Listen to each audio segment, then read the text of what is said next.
this is something that everyone needs to do, is make sure you have people that believe in the same thing that you believe in. So my cousin actually was like, oh, you should hit up blah blah blah, she's an accountant. And so anyway, I hit her up and I was like, oh, I'm thinking of doing this calendar thing, blah blah blah. There's a big audience for kapaka, so I think people will like it. And what she said to me was, just because you've got an idea, it doesn't mean people are going to buy it. And I was just like, whoa, you're not cool. So I knew from then she was not the person for me. In this section, we'll be putting our feet in the water and dipping into the market to find the people who can best support our business to grow. We'll also find and identify people who are working in the same field and learn to avoid the traps that may block our progress. Mehe mea koto hia kia tipu i tō Pakihi, me hono kātika o mahi ki o kai tautoko, me matua mohio o kai hoko, me ngā tangata e kai ngākauana ki o mahi.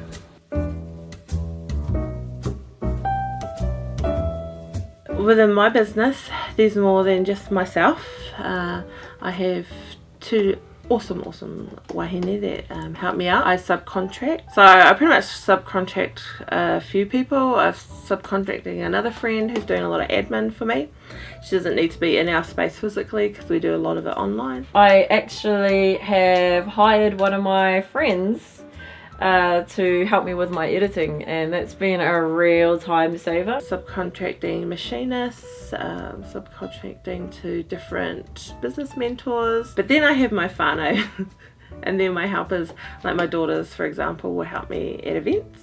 My sisters, they used to be quite hands-on when I first started. Even though there's only 4 founding directors, we just wouldn't be here if it wasn't for the support outside of that as well. You know, they'll be the ones hooking earrings, or the ones that I call up late at night saying, hey, can you come and help me? I need to get this order done by tomorrow. Without those supports of Nana and Koro, being able to take the tamariki to school. So they're the dream team. Yeah. They're the dream team. Coming home to a cooked meal, you know, after a busy day of what we're doing here. Whānau are who I call on quite regularly. And that's what we did. We just stuck together as a family. In finding the dream team, you have to have people that you share a common goal with. It's not about being all the same. I didn't want the same people.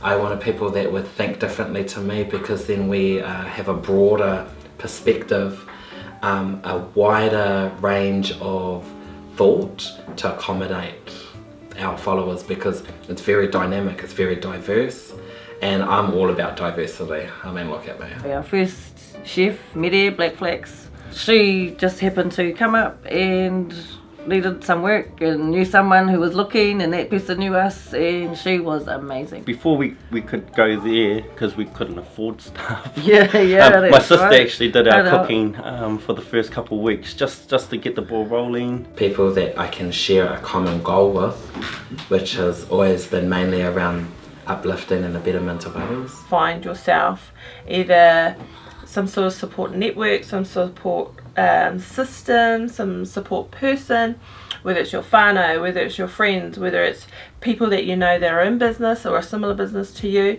whether it's things like te humeka. Go to those things and start building relationships with people. Big thing is relationships. Relationships that are built over the years through different mahi. It's a big thing that I would tell anybody to do, is to network. If you're new and you don't know anyone in the space, you need to kind of build a relationship, get to know that person. I do remember when I was quite in a shy space, I'd go to an event and I didn't know anyone, and I was like, well, you know, Nicola, you're here for a reason, and if you're not going to get the most of it, you've just wasted, you're going to waste 4 hours time here with these strangers, when really you could be at home, so make the most of it. Probably before I started retail I was a bit more shy and reserved, but now through retail, through trying to cut it out there by yourself, it kind of makes you go out there and approach people. Be yourself. Be true, and yeah, connect as human beings. Be upfront. Be brave. You've got to get out of your little bubble. At the end of the day, we're just two humans talking, and from talking we can create. We often create in a safe space and environment, which is mean, and we need to, but to kind of push beyond that. From there you'll find a way to add value in each other's lives, and then you grow from there. You won't grow as much when you're in your comfort zone. It's when you kind of step out of that square is when you'll really find your growth. But yeah, it's definitely got to have a sort of strategy to your business plan in terms of your goals, where you want to head. So relevant networking, I suppose, is probably a good tip. Make sure you're just connecting with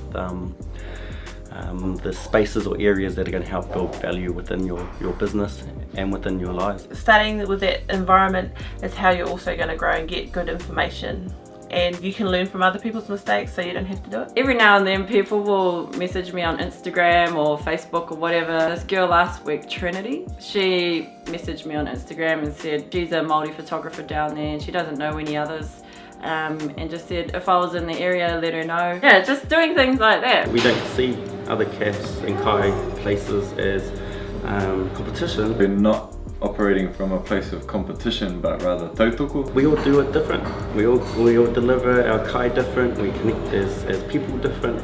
So you just awhi and give aroha to them and their families for their mahi that they're doing. And that means we all kind of learn and grow together. Find other people who are also starting out or who have just started out, or other people who are doing really well, and you can collaborate with them or ask them all your questions. Yeah, there's a few of us Māori photographers who always work together, and if one can't do the job, we'll pass it to the other, with Erica and Trina.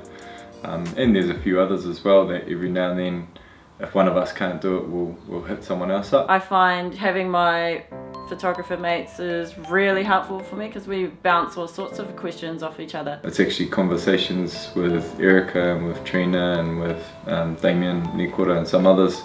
It's kind of peers talking to each other about how do you do this, or how do you do that? I believe you should be developing good relationships with people. It's not just about what you can extract from each other. And I met a couple, two mates.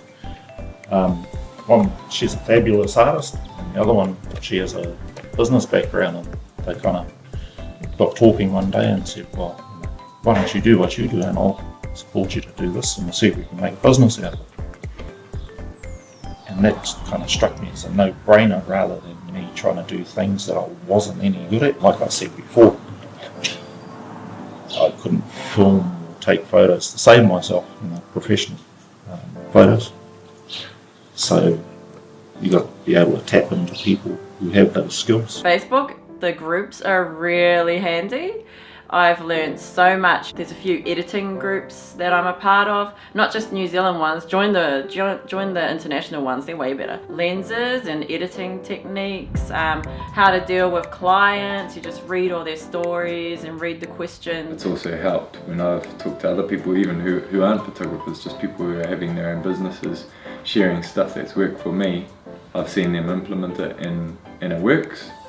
Just like when other people share stuff with me, I implement it and it works. Building relationships with kind of key organisations opens up doors and word gets out, and you kind of have a lot of word of mouth referrals. Being in a team, you kind of get hyped up by what everybody else is doing. So I work with videographers, editors, heaps of graphic designers, another photographer, which is cool to bounce ideas off. I have an awesome mentor for Tash. She's absolutely amazing, love her. Just helped me see the back end stuff, the stuff that I struggle with, in a whole nother light, and breaking it down into really simple steps. We were lucky enough to be introduced to a lady who's a business mentor, and she was just there if we needed to have a phone call. Or I got 40 hours, I think, with Kim Hill as my business mentor. She was really good because she kept on my case, kept me accountable.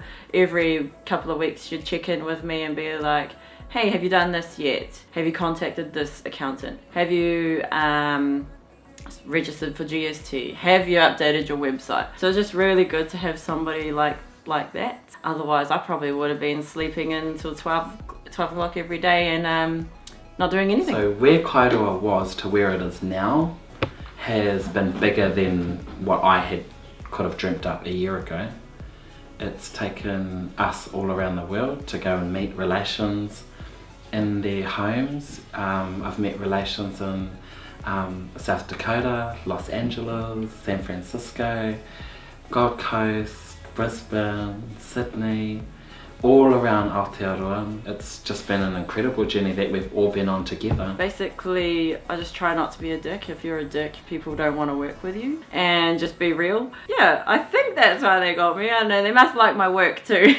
By now you've begun to realise that a successful business is all about relationships, about cultivating networks and having people around you that contribute to the direction of your business. Tūmana ko ia I nāi nei kei te kite koutou kia angitu tō Pakihi, me whakawhanaunga, me tūhono atu ki tangata kē atu, hei hāpai, hei whakatinana I tō whakakitenga.